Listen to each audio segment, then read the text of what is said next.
अगर आज भी मछली पकड़कर ना लाए तो बेहतर होगा कि घर वापस ना आना। ये उस लड़की के अल्फाज थे जिसका बदकिस्मत शौहर, जो कि एक मछेरा था, कई हफ्तों से एक भी मछली पकड़ न पाया था। इसी वजह से उसके घर के हालात भी खराब होते जा रहे थे और अब तो उसकी बीवी उसे छोड़ देने का भी सोच रही थी।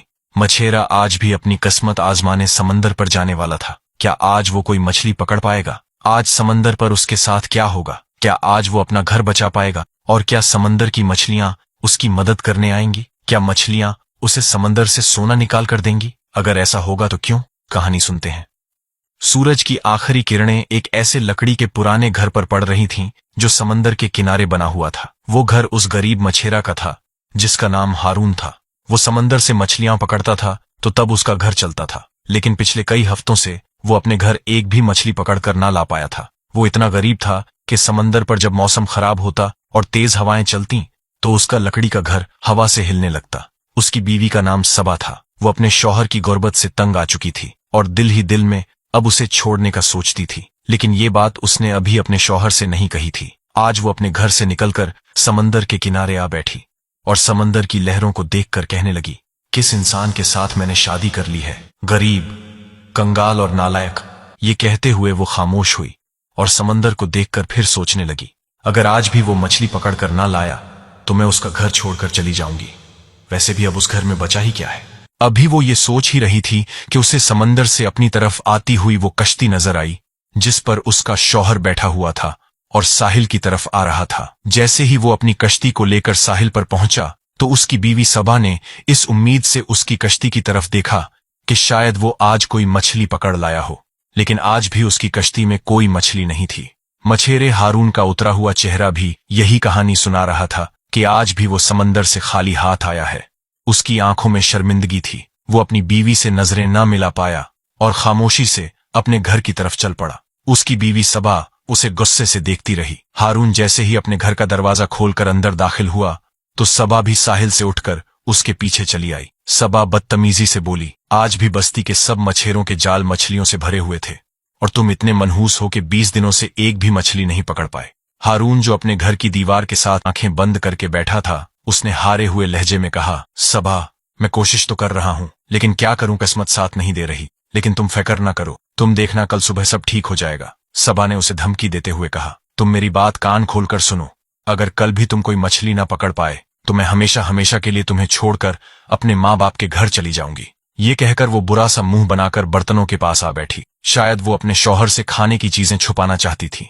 मछेरा हारून बोला, सबा, मुझे पता है तुम मुझे छोड़कर कभी नहीं जाओगी। सबा ने कोई जवाब न दिया तो हारून फिर बोला, मुझे बहुत भूख लगी है, मैंने सुबह से कुछ भी नहीं खाया, मुझे खाने के लिए कुछ दे दो। सबा गुस्से से बोली, कहां से दूं तुम्हें खाना? कुछ कमा कर लाए होते तो आज मिल भी जाता। मैं तो खुद तुम्हारी वजह से भूखी हूं और वो भी सुबह से। तुम्हारे साथ रहने से बेहतर है मैं अपने घर वापस चली जाऊं या फिर समंदर में कूदकर अपनी जान दे दूं। हारून ने फौरन सबा की तरफ देखा और फिर उसके लिए किसी हमसाए से रोटी मांगने घर से बाहर निकल आया। बाहर अब रात थी। समंदर की तेज हवा हारून से यूं टकरा रही थी जैसे गुर्बत उसके घर के दरवाजे से टकरा रही थी।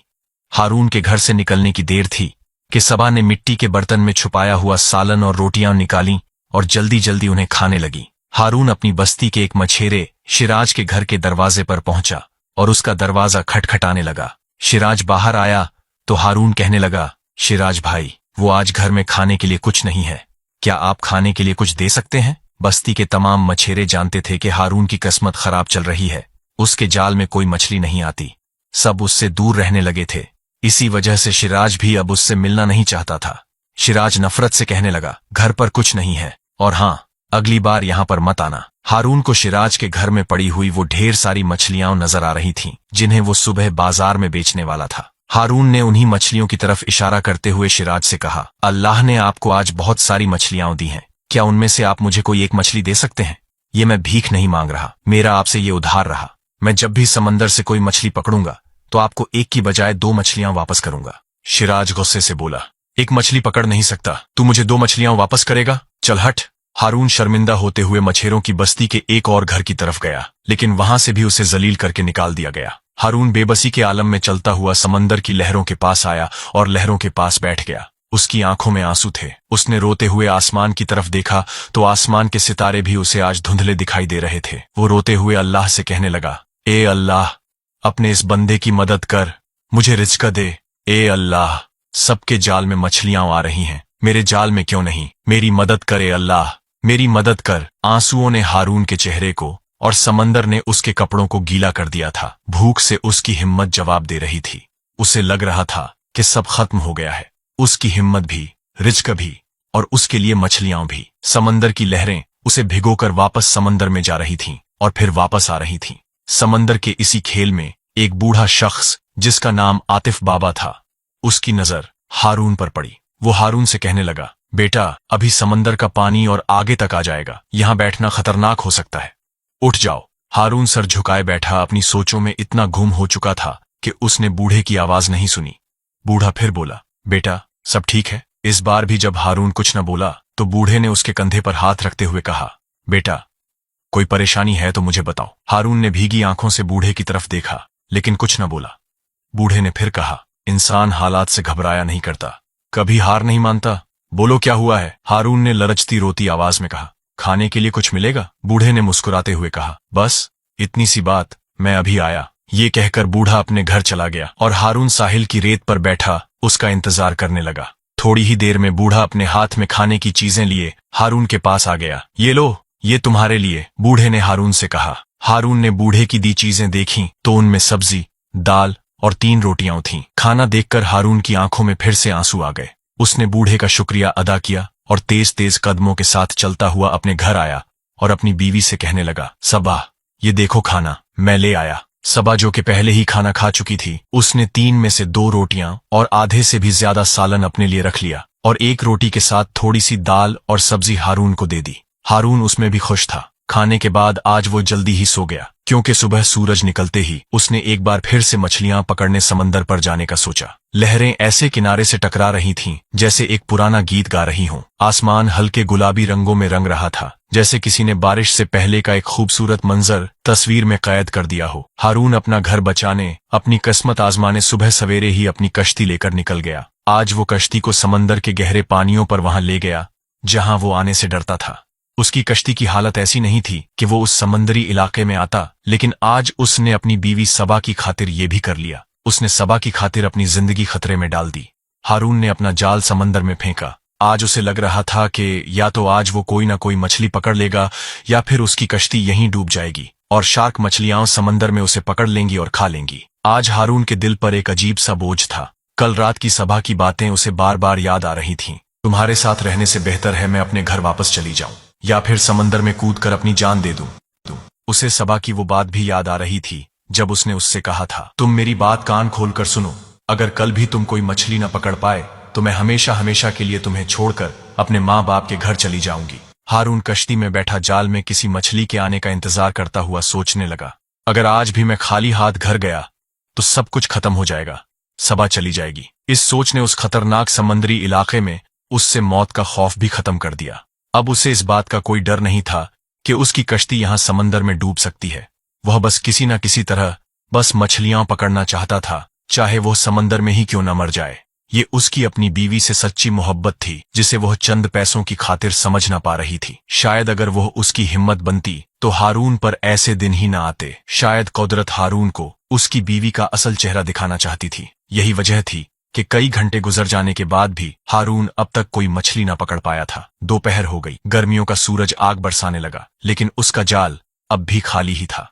3 बजे के करीब उसकी नजर एक ऐसी कश्ती पर पड़ी जहां पर खड़े शख्स का चेहरा कुछ जाना पहचाना था। वह कोई और नहीं बल्कि शिराज था, वही शिराज जिसने कल रात हारून को जलील करके अपने घर के दरवाजे से वापस भेज दिया था। वह अपनी कल वाली मछलियां बाजार में बेच देने के बाद अब फिर से और मछलियां पकड़ने गहरे समंदर पर आ चुका था। उसकी कश्ती हारून की कश्ती से कहीं बड़ी और मजबूत थी और मछली पकड़ने का सामान भी उसके पास हारून से कहीं ज्यादा बेहतर था। हारून उसकी कश्ती के करीब आया तो उसने देखा कि शिराज की कश्ती मछलियों से भरी हुई थी और उसके जाल में अब भी और मछलियां आ रही थीं जिन्हें वह समंदर से निकालकर वापस जा रहा था। वापस जाते हुए उसने हारून को शर्मिंदा करने के लिए अपनी कश्ती में पड़ी वह सबसे बड़ी मछली दिखाई जिसकी कीमत इतनी थी कि उसे बेचकर उसका 1 महीना आराम से गुजर सकता था। ये मंजर देखकर हारून को अपनी बदनसीबी पर अफसोस होने लगा। उसे यकीन हो गया कि आज भी वो खाली हाथ ही घर जाएगा, और हुआ भी ऐसा ही। रात के अंधेरे में जब वह वापस अपने घर आया तो उसने डरते हुए घर का दरवाजा खोला कि कहीं सबा घर छोड़कर ना चली गई हो। लेकिन उसे तब इत्मीनान हुआ जब उसने सबा को अपने घर में देखा। हारून सबा से झूठ बोलते हुए कहने लगा, आज एक बहुत बड़ी मछली मेरे हाथ लग गई थी। मैं उसे कश्ती पर लाने ही वाला था कि वह मेरे हाथ से निकलकर समंदर में गिर गई। मैं कल उसे पकड़ ही लूंगा। सबा अपने बिस्तर पर लेटी उसकी बात सुनती रही, लेकिन कुछ न बोली। हारून ने एक ग्लास में पानी भरा और उसे पीने से पहले सबा की तरफ देखा और आहिस्ता से कहने लगा, सबा, मुझे पता था तुम मुझे छोड़कर नहीं जाओगी। मैं हिम्मत नहीं हारूंगा। देखना, अच्छे दिन जल्द आएंगे। सबा को उसकी बातों में अब कोई दिलचस्पी न रही। वो उसे छोड़ने का फैसला कर चुकी थी। उसने अपने सारे कपड़े एक संदूक में बंद कर लिए थे। वो रात का अंधेरा खत्म होने का इंतजार कर रही थी और सुबह की किसी ट्रेन से अपने माँ बाप के घर जाने वाली थी। लेकिन हारून अभी ये बात नहीं जानता था। हारून चाहे आज कोई मछली न पकड़ पाया था, लेकिन अपनी बीवी को अपने साथ पाकर उसे जिंदगी में कुछ उम्मीद नजर आने लगी। उसे लगने लगा कि वो उसके बुरे वक्त में उसके साथ खड़ी है। वो उसे छोड़कर नहीं जाएगी। इसी वजह से आज वो कल की तरह परेशान नहीं था।